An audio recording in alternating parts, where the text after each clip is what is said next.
Morning students, आज unit 4 पढ़ेंगे जिसका पहला टॉपिक है प्रोक्योरमेंट प्रोसेस। तो सबसे पहले हम समझते हैं कि प्रोक्योरमेंट क्या होता है। इसका मतलब होता है कोई भी चीज़ लेना।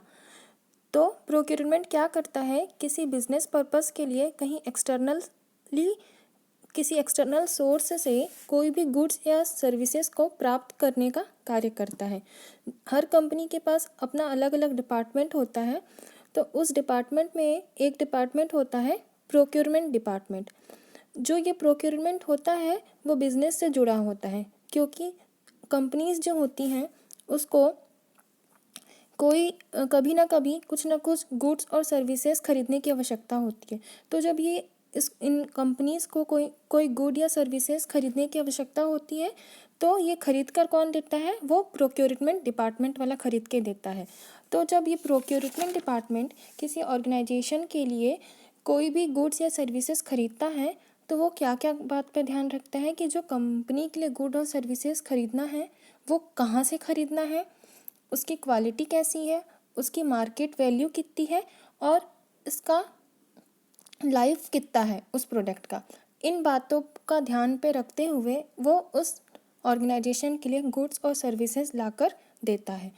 तो जो प्रोक्योरमेंट होता है उसका टेक्निकल डेफिनेशन ये है, procurement process is the systematic approach used for buying all goods and services needed for a company to stay sustainable. ये जो डिपार्टमेंट होता है जब कभी भी गुड्स या सर्विसेज खरीदता है तो वो सिर्फ दो चीज़ें पे फोकस करता है कि जो कंपनी के लिए गुड और सर्विसेज खरीद रहा है वो अच्छी क्वालिटी का हो और साथ ही साथ समय और पैसे दोनों की बचत हो। ये जो डिपार्टमेंट होता है उसका सबसे ज़्यादा जो कांटेक्ट होता है वो किससे होता है, सप्लायर से होता है और कॉन्ट्रैक्टर से होता है। क्यों?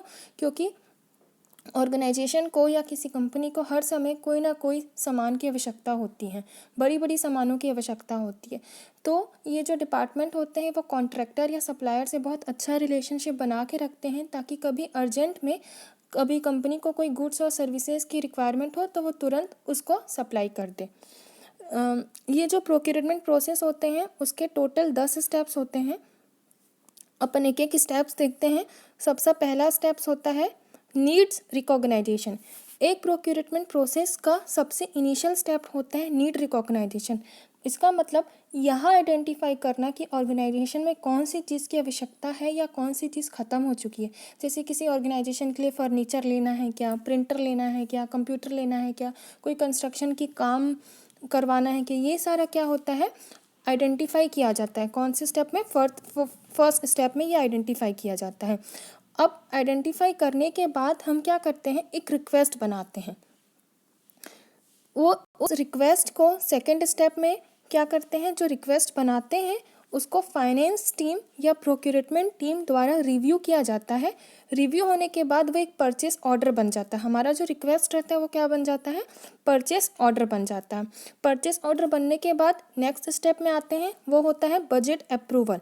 बजट अप्रूवल का मतलब जो प्रोक्योरमेंट टीम होती है, जब वो प्रोक्योरमेंट टीम क्या करती है, जब परचेस ऑर्डर बना देती है तो वो उसका एक बजट तैयार करता है। बजट तैयार करने के बाद वो जो होता है उसको हम कहाँ भेज देते हैं, अकाउंट डिपार्टमेंट में भेज देते हैं।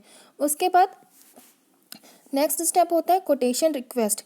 एक बार बजट बन जाता है, अप्रूव हो जाता है, उसके बाद जो प्रोक्योरमेंट टीम होती हैं, देखो बहुत सारे अलग अलग वेंडर्स होते हैं, तो प्रोक्योरमेंट टीम क्या करती हैं, अच्छे से अच्छा वेंडर सेलेक्ट करने के लिए वो कोटेशंस भेजती हैं अलग अलग।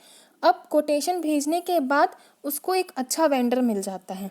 फिर वेंडर मिलने के बाद नेक्स्ट स्टेप में क्या करता है वो टीम, जो वेंडर मिल जाता है, फिर वो क्या करता है, उस वेंडर के साथ बातचीत करता है और कॉन्ट्रैक्ट करता है और बताता है कि हमको ये चीज़ की रिक्वायरमेंट होती है। मतलब वो जो परचेस ऑर्डर बना होता है उस परचेस ऑर्डर को वो किसको भेज देता है, उस वेंडर को भेज देता है। अब वो वेंडर क्या करता है, उस परचेस ऑर्डर को एक्सेप्ट करता है और उसका एक्नॉलेजमेंट किसको भेज देता है, प्रोक्योरमेंट टीम को भेज देता है। उसके बाद नेक्स्ट स्टेप होता है रिसीव गुड्स एंड सर्विसेज। अब एक बार वेंडर को परचेस ऑर्डर मिल जाता है, उस परचेस ऑर्डर के अनुसार वो गुड्स और सर्विसेज को सही समय पे, मतलब जो टाइम बताया गया है उसी टाइम पे वो प्रोक्योरमेंट टीम को डिलीवर करता है। तो जो टीम होती है गुड्स और सर्विसेज को प्राप्त करते हैं। प्राप्त करने के बाद जो प्रोक्योरमेंट टीम होती है वो जितने भी ऑर्डर्स उनको मिले हैं, जितने भी प्रोडक्ट्स मिले हैं, उन सब का वो जांच करता है या चेक करता है कि सब सही प्रोडक्ट मिले हैं कि नहीं। और कोई भी इशू आने पे वो तुरंत किसको कांटेक्ट करता है, वेंडर को कांटेक्ट करता है। ठीक है, उसके बाद नेक्स्ट स्टेप है 3-वे मैचिंग।